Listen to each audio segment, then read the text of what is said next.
大家好，欢迎收看行不离。在520这个美妙的日子，不妨立下一条爱情誓言，约定一次全游之旅，谱写一首冰与火之歌。从希腊到马耳他，从冰岛到西班牙，这些权力的游戏的取景地遍布大半个地球。对于每一个全游的粉丝来说，不管剧情如此这般，但戏外也都是史诗一般的奇幻世界。而这其中最让人着迷的，绝对是剧中的首都君临城。现实版的君临城拍摄地就是克罗地亚的杜布罗夫尼克。这座城市可以说是世界上唯一一座因为一部电视剧而全球爆红的城市。肖伯纳曾说，想目睹天堂美景的人就去杜布罗夫尼克吧。杜布罗夫尼克位于克罗地亚最南端，紧邻黑山和波黑两国，在历史上是丝绸之路重要的中转站，也是克罗地亚最大的旅游城市和疗养胜地。这座城市同时也是克罗地亚语言及文学的中心之一，许多诗人、剧作家、数学家、物理学家以及其他学者都曾在此居住。在全游开播之前，杜布罗夫尼克早已经在欧洲闻名遐迩，但美剧的热播更是让它在全世界声名远扬。杜布罗夫尼克最引人为傲的是其中世纪古城，该城始建于7世纪，其中14到16世纪的古建筑到今天依旧保留得相当完好。罗马式、哥特式、巴洛克式以及文艺复兴等建筑风格在古城里随处可见，因此在1979年，杜布罗夫尼克就被选入世界文化遗产，一直以来都有城市博物馆的美誉。眼前的古城被长达2公里的城墙和堡垒围住，在经历了东罗马帝国、威尼斯共和国和前南斯拉夫的战火洗礼后，仍完整保留着中世纪城邦的风格。这一古城被认为是中世纪最伟大的防御系统之一。古城坚固的城墙是目前欧洲保留最完整、结构最复杂的城墙。登上城墙，每个方向的景色各不相同，有城内放眼望去一片红的高低起伏的屋顶，还有可尽收眼底的亚得里亚海纯粹的一片蓝，而这一切则构成了最美的天堂般的画卷。普拉查大街是老城的主干道，也是整个老城最热闹的地方。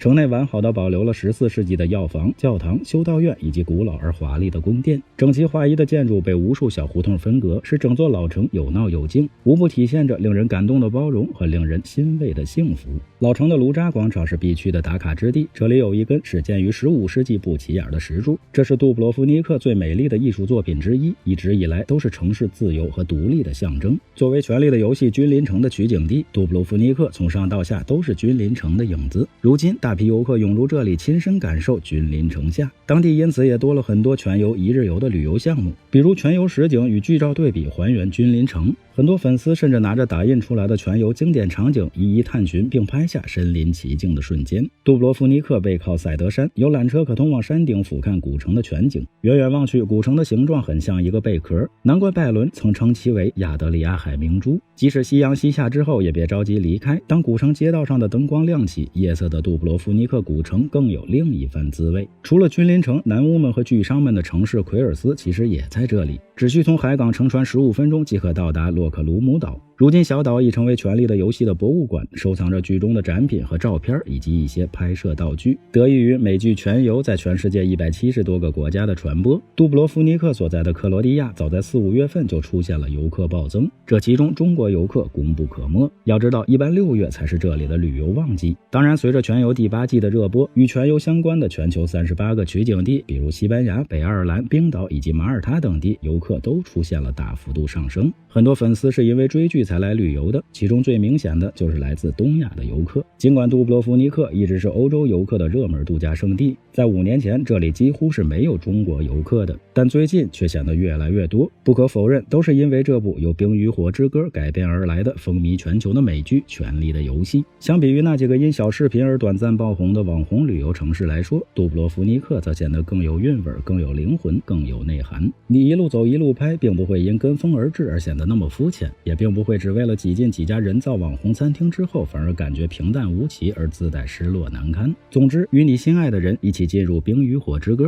不仅意义非凡，更是身临经典。怎么样，趁着520也许一个全游之旅的小愿望吧。来一次旅行长一点姿势，有什么问题请留言，欢迎转发点个赞。最后别忘了下期内容更精彩，我们形影不离。